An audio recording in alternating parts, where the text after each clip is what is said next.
இருக்கான்? எங்க இருக்கான்? நான் பார்த்துட்டேன், எங்க இருக்கான்?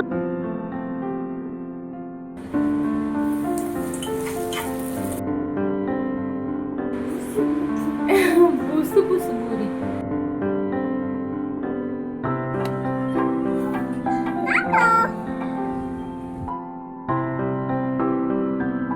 சாப்பிடுற குக்கும்பரா? ஹாய், நீங்கள் பார்த்துட்டு இருக்கிறது அபியும் அவளும். இன்றைக்கி வாட் ஐ ஈட் இன் அ டே தான் பார்க்க போகிறோம். நான் இல்லை, பப்பு. ஸோ வாட் பப்பு ஈட்ஸ் இன் அ டே தான் பார்க்க போகிறோம். பார்க்கலாமா? பப்பு எங்க காணோம்? எங்க போயிட்டான் பப்பு? அதே எங்க இருக்கான்? பப்பு எங்க காணோம்? பப்பு எங்க இருக்கான்? எங்க இருக்கான்? நான் பார்த்துட்டேன், எங்க இருக்கான்?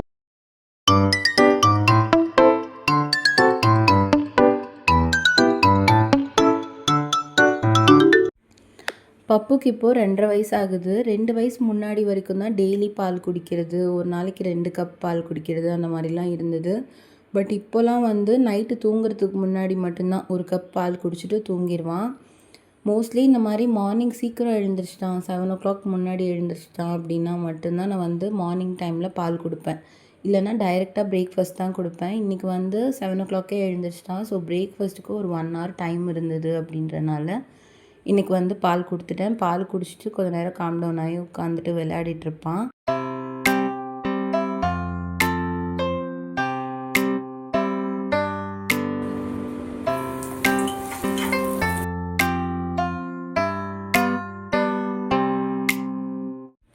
இன்றைக்கி பிரேக்ஃபாஸ்ட்டுக்கு வந்து பூரியும் சன்னா மசாலாவும் தான் செஞ்சுருந்தேன். மோஸ்ட்லி பிரேக்ஃபாஸ்ட்டில் ஒரு எக் இன்க்ளூட் பண்ணுறதுக்கு ட்ரை பண்ணுவேன்.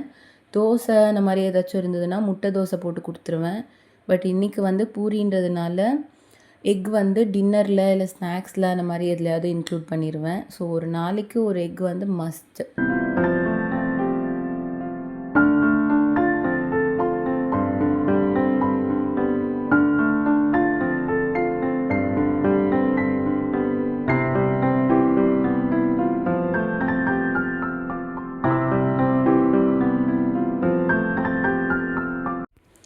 பப்புக்கு பூரினா ரொம்ப பிடிக்கும். சின்ன வயசுலேருந்து எனக்குமே வந்து பூரினா ஃபேவரெட். அதே மாதிரி அவனுக்குமே இப்போ ரொம்ப பிடிக்குது. ஸோ பிரேக்ஃபாஸ்ட்டில் இல்லை டின்னர்லலாம் பூரி செஞ்சுட்டேன்னா வந்து ரொம்ப குஷியாகிடுவான். ரொம்ப சந்தோஷமாக வந்து அன்றைக்கி சாப்பிடுவான். என்னது என்னது பப்பு? பூரி. புசு புசு பூரி.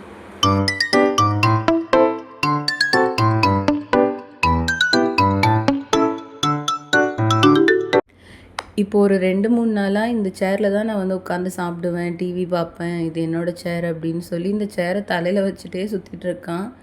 ஸோ இன்றைக்கும் வந்து இதில் உட்காந்து தான் சாப்பிடுவேன் அப்படின்னு சொல்லி தூக்கிட்டு வந்துட்டான். நான் எதில் வேணால் உட்காந்து சாப்பிடு, நீ சாப்பிட்டா போதும் அப்படின்னு சொல்லி ஊட்டுறதுக்கு ஆரம்பிச்சிட்டேன்.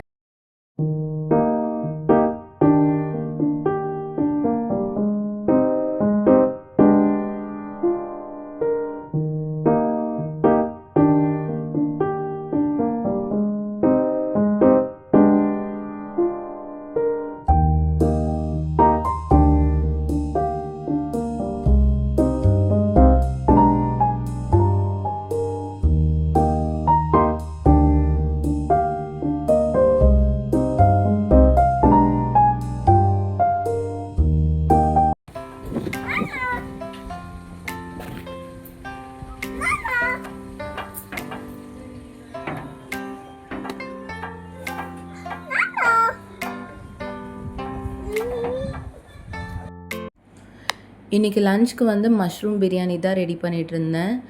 பப்புக்கு வந்து ஃபுட் ஸ்டார்ட் பண்ணதுலேருந்தே முடிஞ்ச அளவுக்கு எல்லா ஃப்ரூட்ஸ் எல்லா வெஜிடபிள்ஸுமே வந்து கொடுத்து பழக்கியிருக்கேன். நான் வந்து சின்ன வயசுலேருந்தே வெஜிடபிள்ஸ் ஃப்ரூட்ஸ் இதெல்லாம் எதுவுமே சாப்பிட மாட்டேன். ரொம்ப ரொம்ப கம்மியான வெஜிடபிள்ஸ் தான் நான் வந்து சாப்பிடுவேனே. அதுக்கப்புறம் ப்ரெக்னென்சி டைமில் அப்போல்லாம் வந்து கொஞ்சம் கொஞ்சமாக வெஜிடபிள்ஸ் வந்து இன்க்ளூட் பண்ண ஆரம்பித்தேன். அப்புறம் தான் நான் வந்து வெஜிடபிள்ஸ்லாம் என்னோடய ஃபுட்டில் வந்து சேர்த்துக்கவே ஆரம்பித்தேன். ஸோ என்ன மாதிரி என் பையன் வந்து இருக்கக்கூடாது அப்படின்றதுக்காக சின்ன வயசுலேருந்தே எல்லா ஃப்ரூட்ஸ் அண்ட் வெஜிடபிள்ஸ் எல்லாமே வந்து கொடுத்து பழக்கிட்டேன். ஸோ மஷ்ரூம்லாம் வந்து அவனுக்கு வந்து சாப்பிட்றதுக்கு நல்லாவே தெரியும். நான்லாம் வந்து மஷ்ரூம் சாப்பிட்றதுக்கே ஒரு 20 வயசு மேலே ஆயிடுச்சு. 20 வயசு மேலே தான் நான் மஷ்ரூமே வந்து சாப்பிட்ருப்பேன்னு வச்சுக்கோங்களேன்.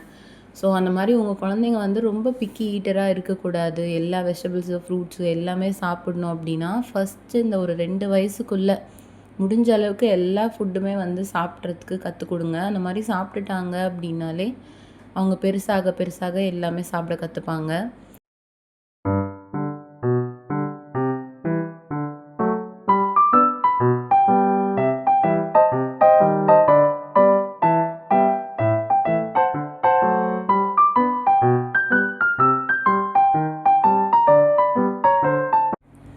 ஸோ இன்னைக்கு லஞ்சுக்கு வந்து mushroom biryani, onion raita and ஒரு 2, 3 ஸ்லைஸ் ஆஃப் கியூக்கம்பர். எம்மி எம்மி சொல்லு. அது என்னது பப்பு? என்ன சாப்பிட்ற? குக்கும்பரா? வா மாமாம் சாப்பிடலாம் வா. மஷ்ரூம் சாப்பிடலாம். மஷ்ரூம்.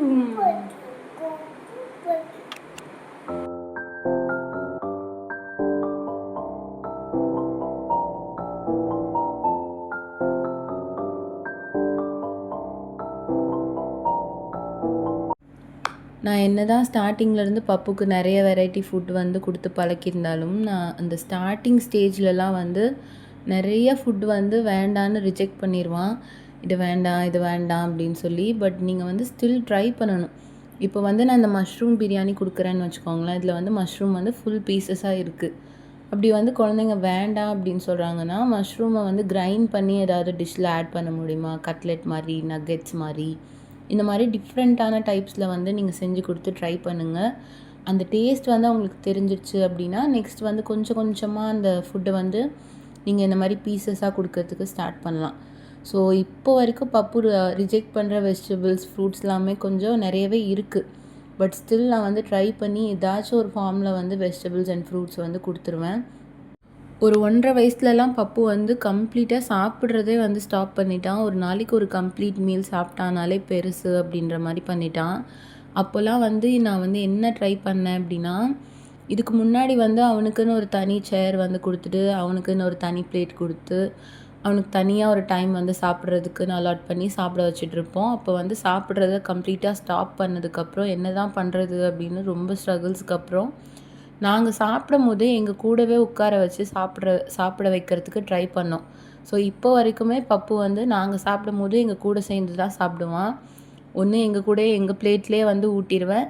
இல்லை அவனுக்குன்னு ஒரு பிளேட்டில் போட்டுட்டு, எங்களுக்கு ஒரு பிளேட்டில் போட்டுட்டு என் கூடவே உட்கார வச்சு சாப்பிட வச்சுருவேன். ஸோ ஒரு 2 வயசு இந்த டைம்லலாம் வந்து குழந்தைங்க நம்ம என்ன பண்ணுறோமோ அதை பார்த்து திரும்ப பண்ணுவாங்க. ஸோ உங்கள் வீட்டில் வந்து இந்த வயசில் குழந்தைங்க சாப்பிடாம இருக்காங்க அப்படின்னா, உங்கள் கூட உட்கார வச்சு சாப்பிட வைக்க ட்ரை பண்ணுங்கள். இது ஒன்றும் மேஜிக் கிடையாது. மேஜிக் மாதிரி ஒன்றும் எடுத்த உடனே சாப்பிட்ற மாட்டாங்க. பட் ஸ்டில் நீங்கள் ட்ரை பண்ண வந்து அவங்களே சாப்பிட கற்றுப்பாங்க. அண்ட் இன்னொரு முக்கியமான விஷயம் வந்து ஃபோர்ஸ் பண்ணி குழந்தைங்களுக்கு சாப்பாடு கொடுக்கக்கூடாது. நான் ஃபோர்ஸ் பண்ணி ஊட்ட ஆரம்பித்ததுலேருந்து, இது வந்து சாப்பிட்றணும் அப்படின்னு நான் ஃபோர்ஸ் பண்ண ஆரம்பித்ததுலேருந்து தான் பப்பு வந்து கம்ப்ளீட்டாக ஸ்டாப் பண்ணது. ஸோ இப்போலாம் வந்து ஃபோர்ஸ் பண்ணுறதே இல்லை.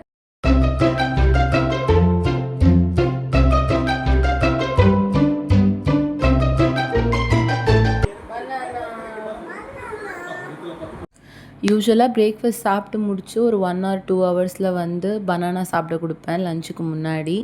பட் இன்றைக்கி வந்து பனானா சாப்பிடல. அண்ட் லஞ்சுமே வந்து கொஞ்சம் மிச்சம் வச்சுட்டனால லஞ்ச் முடிச்சு ஒரு 1 ஹவர் கழித்து வந்து பனானா சாப்பிட்றதுக்காக கொடுத்தேன். இதுவும் ஒரு ஹாஃப் பனானா சாப்பிட்டு ஹாஃப் பனானா வேண்டான்னு சொல்லிட்டான்.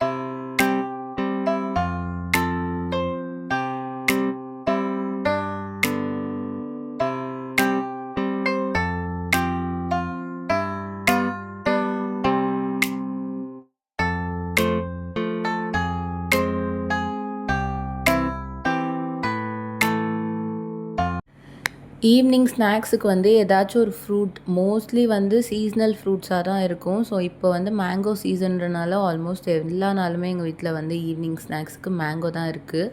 ஸோ இன்றைக்கும் ஈவினிங் ஸ்நாக்ஸ்க்கு வந்து மேங்கோ தான். மேங்கோ கட் பண்ணிவிட்டு அதை வந்து அவனுக்கு ஒரு சின்ன கப்பில் போட்டு ஃபோக் போட்டு கொடுத்துட்டா அவனாகவே எடுத்து சாப்பிட்டுப்பான்.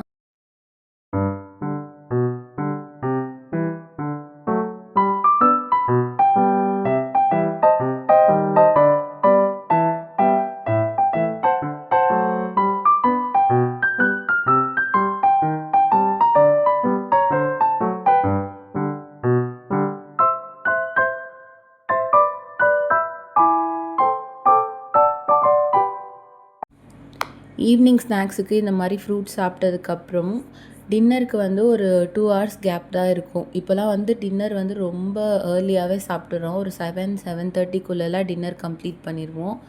8:30 9 வந்து தூங்கிடுவான். ஸோ ஈவினிங் ஸ்நாக்ஸுக்கும் டின்னருக்கும் நடுவில் ஒரு 2 ஹவர்ஸ் கேப் இருக்க மாதிரி பார்த்துப்பேன். இப்படி கேப் இல்லை, நடுவில் ஏதாச்சும் சாப்பிட்டான் இல்லை ஃப்ரூட்டே வந்து கொஞ்சம் லேட்டாக சாப்பிட்டான் அப்படின்னா டின்னர் வந்து வேண்டான்னு சொல்லி ஸ்கிப் பண்ணுறதுக்கு நிறைய சான்சஸ் இருக்குது. நிறைய நாள் வந்து ஃப்ரூட் நான் வந்து லேட்டாக கொடுத்தேன், எங்கேயோ வெளியே போயிட்டு வந்து லேட்டாக கொடுத்தேன் அப்படின்னா டின்னர் வேண்டான்னு சொல்லிடுவான். ஸோ அதனால் ஒரு 4:30க்கெல்லாம் வந்து ஃப்ரூட் கொடுத்துட்டேன் அப்படின்னா 2 ஹவர்ஸ் கேப் இருக்க மாதிரி பார்த்துப்பேன்.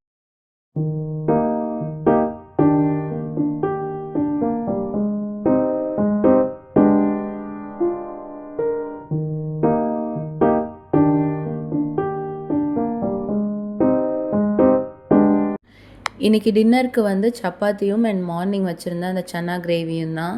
பட் இன்றைக்கி மார்னிங் பிரேக்ஃபாஸ்ட்டுக்கு எக்கு கொடுக்கல அப்படின்றனால இன்றைக்கி நைட்டு டின்னருக்கு வந்து எக்கு கொடுக்க போகிறேன். ஒரு நாளில் வந்து ஒரு பனானா அண்ட் ஒரு ஃப்ரூட், அப்புறம் ஒரு வெஜிடபிள், அப்புறம் ஒரு முட்டை, இது எல்லாமே இன்க்ளூட் ஆகிற மாதிரி தான் வந்து பப்போட மீல் பிளானே இருக்கும். ஸோ இது வந்து ஒரு சேஞ்ச் ஆகும். ஒரு பிரேக்ஃபாஸ்ட்டில் இல்லை அப்படின்னா டின்னரில் இருக்கும், இல்லை டின்னரில் இல்லைன்னா லஞ்சில் இருக்கும். இந்த மாதிரி மாறுமே தவிர பட் டெய்லியுமே இது எல்லாமே இன்க்ளூட் ஆகிற மாதிரி பார்த்துப்பேன். எல்லா நாளுமே இது எல்லா திங்ஸுமே டெய்லியுமே ஒன்று கூட மிஸ் பண்ணாமல் சாப்பிட்ருவானா அப்படின்னு கேட்டிங்கன்னா நோன்னு தான் சொல்லுவேன். ஏன்னா சில நாள் வந்து வேண்டான்னு கம்ப்ளீட்டாக வந்து வேண்டான்னு ஸ்கிப் பண்ணிடுவான், இல்லை சில நாள் கொஞ்சம் சாப்பிட்டு போதும் அப்படின்னு சொல்லுவான், இல்லை சில நாள் வந்து இது வேணாம் வேறு வேணும் அப்படின்னு கொஞ்சம் பிக்கி ஈட்டர் மாதிரி பிஹேவ் பண்ணுவான். ஸோ இது எல்லாமே வந்து இருக்கும். ஸோ குழந்தைங்க வந்து இது எல்லாமே மாற்றி மாற்றி பண்ணிட்டு தான் இருப்பாங்க. நம்ம முடிஞ்ச அளவுக்கு நம்மளோட பெஸ்ட்டை வந்து ட்ரை பண்ணலாம். அவங்க எவ்வளோ சாப்பிட்றாங்களோ அவ்வளோ வந்து சாப்பிட்டோம். ஸோ இன்றைக்கி வந்து எக் சப்பாத்தி வந்து பண்ணியிருந்தேன்ல, இந்த மாதிரி பண்ணி கொடுத்ததுக்கப்புறம் இதில் வந்து ஃபுல்லாக சாப்பிடல, ஒரு ஹாஃப் சப்பாத்தி தான் சாப்பிட்டான். மீதி ஹாஃப் சப்பாத்தி வந்து நான் தான் சாப்பிட்டேன். ஸோ இந்த மாதிரி சேஞ்சஸும் வந்து இருக்கும். ஸோ எல்லா நாளும் வந்து ஒரே மாதிரி இருக்காது. பட் ஸ்டில் ஓகே, இன்றைக்கி சாப்பிடலன்னா நாளைக்கு சாப்பிடுவாங்க, அந்த மாதிரி வந்து நம்ம நினச்சிக்கலாம். ஸோ ரொம்ப ஃபோர்ஸ் பண்ணி வந்து குழந்தைங்களுக்கு எதுவுமே ஊட்டாதீங்க, அவங்களுக்கு அப்புறம் சாப்பிடவே வந்து பிடிக்காம போயிடும்.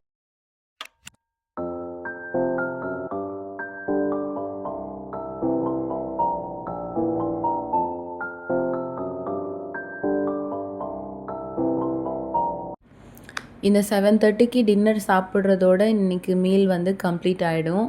பட் சில சமயம் வந்து டின்னர் சாப்பிடல, ஒழுங்காக சாப்பிடல, ரொம்ப கம்மியாக சாப்பிட்டான் அப்படின்னா தூங்க போகிறதுக்கு முன்னாடி பால் ஒரு கப் கொடுத்துட்டு தூங்க வச்சுருவேன். இல்லை ஒரு சில நாள்லாம் வந்து ரொம்ப கிராங்கியாக அழுதுட்டு அடம் பண்ணிவிட்டு ரொம்ப லேட் நைட்லாம் ஒரு 10 o'clock 10:30 வந்து ஆகிடும். அந்த மாதிரி தூங்குறதுக்கு லேட் ஆகுது அப்படின்னா மட்டும் அகெயின் ஒரு கப் பால் கொடுத்து தூங்க வைப்பேன். இல்லைனா மோஸ்ட்லி வந்து டின்னரோடு வந்து தூங்கிடுவான்.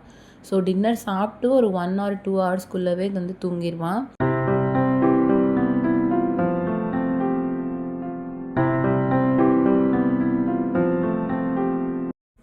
ஸோ அவ்வளோதான். இதுதான் யூசுவலி வாட் பப்பு ஈட்ஸ் இன் அ டே. இந்த வீடியோ உங்களுக்கு பிடிச்சிருக்கும்னு நினைக்கிறேன். நெக்ஸ்ட் இன்னொரு vlog வீடியோவில் மீட் பண்ணலாம். அது வரைக்கும் பாய்.